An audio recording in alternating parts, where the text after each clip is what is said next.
हमनी के संस्कृति, हमनी के संस्कार सदा रहे हमनी के साथ। भारत के महान ग्रंथ और काव्य सब के संपूर्ण संकलन सब्सक्राइब करें तिलक। सच कहा तारा कन्हैया। दाऊ भैया, हम कबो आपसे असत्य नहीं बोलले। जब आप हस्तिनापुर में रही ना, तब वही घड़ी अर्जुन और सुभद्रा के बीच में प्रेम के अंकुर फूटल रहे। आज तक ओकर परिणति एह रूप में भइल है। अब आप भी अर्जुन के क्षमा कर दी ना। हम तुहार लीला समझ गए हैं कन्हैया। अब बोला आगे का करे के बा?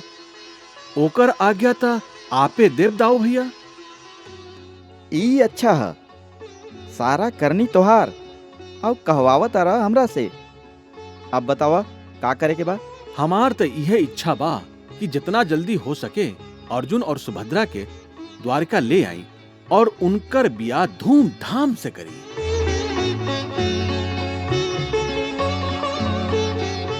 कन्हैया, पांडव के सूचित करा कि अर्जुन और सुभद्रा के पाणी ग्रहण इहुआ द्वारिका में ही संपन्न हुई। जौन आज्ञा दाऊ भैया। जय श्री कृष्ण। श्री कृष्ण कथा में सुभद्रा के बियाह के प्रसंग हम यह समाप्त करते हैं। सुभद्रा पर्व के यह प्रसंग में भगवान श्री कृष्ण दू जगह पर आपन वृहद विराट रूप के दर्शन करौले हैं।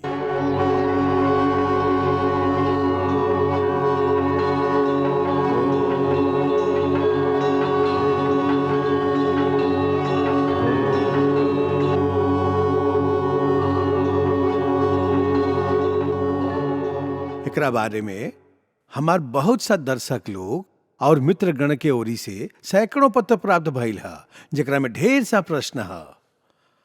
असल में आम धारणा यह है कि श्री कृष्ण अर्जुन के अपन विराट रूप के दर्शन खाली एक ही बार ओ समय करौले रही जब वहां अर्जुन के गीता के उपदेश दिले रही।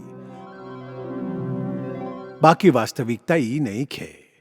काहे कि खाली गीता के समय ही ना, बल्कि श्री कृष्ण कथा में और कई गो स्थान आवेला जहां श्री कृष्ण के आपन वृहद रूप के प्रदर्शन करे के वर्णन आवेला। जैसे शिशुपाल वध के समय वहां के कैली,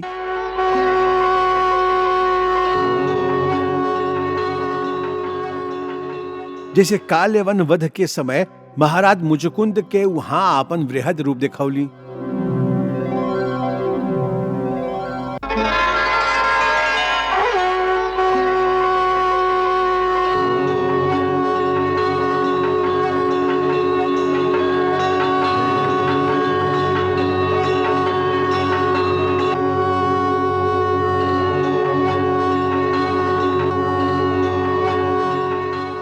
जैसे महाभारत के युद्ध से पहले एक बार जब श्री कृष्ण शांति दूत बन के कौरव सभा में गईली तो दुर्योधन वहां के घेर के मारल चाहत रहे।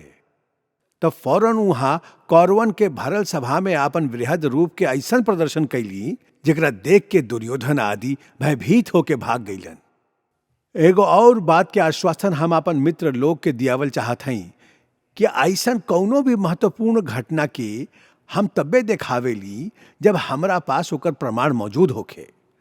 ऐसे यह घटना के प्रमाण हमके दूगो ग्रंथ में मिलेला, श्रीमद् भागवत महापुराण और हरिवंश पुराण।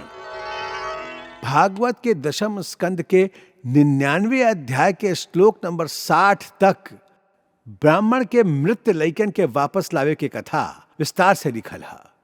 वह अध्याय के श्लोक नंबर 98 में लिखल है कि वहां जाके श्री कृष्ण आपन ही अनंत स्वरूप भगवान के स्वयं ही प्रणाम कैली। प्रणाम प्रभु। कहा वासुदेव श्री कृष्ण, कैसे आना भइल? वही तरह हरिवंश पुराण के विष्णु पर्व के 113वां अध्याय के 23वां श्लोक में वो प्रसंग लिखल है जब अंधेरा गुफा में फंस गईला पर श्री कृष्ण सुदर्शन चक्र के रास्ता दिखावे के कहली। जा सुदर्शन, आपन ज्योतिर्मय तेज से यह घनघोर अन्हार के भेद के हमार मार्ग प्रकाशित करा।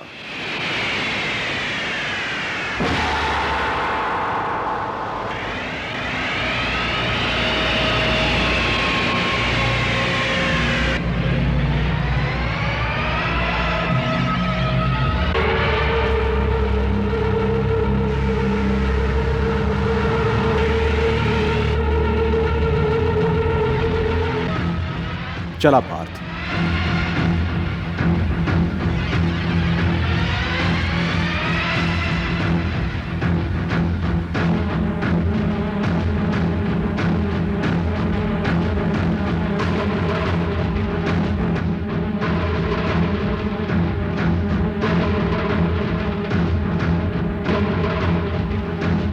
एक 114वां अध्याय में यह बात के भी वर्णन है कि अर्जुन दोबारा श्री कृष्ण से आपन दिव्य रूप के दिखावे के याचना कैलन और भगवान ओकरा स्वीकार करके दूसरा बार उनका आपन परम रूप के दर्शन करौली।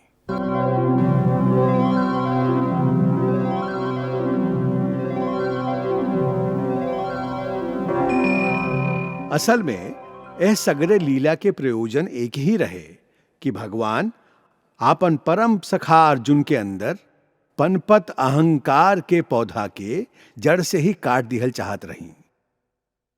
ऐसे वहां जब दूसरा बार विराट रूप धारण कैली तो वहां कहली, हम खाली अहंकार के भोजन करी ले।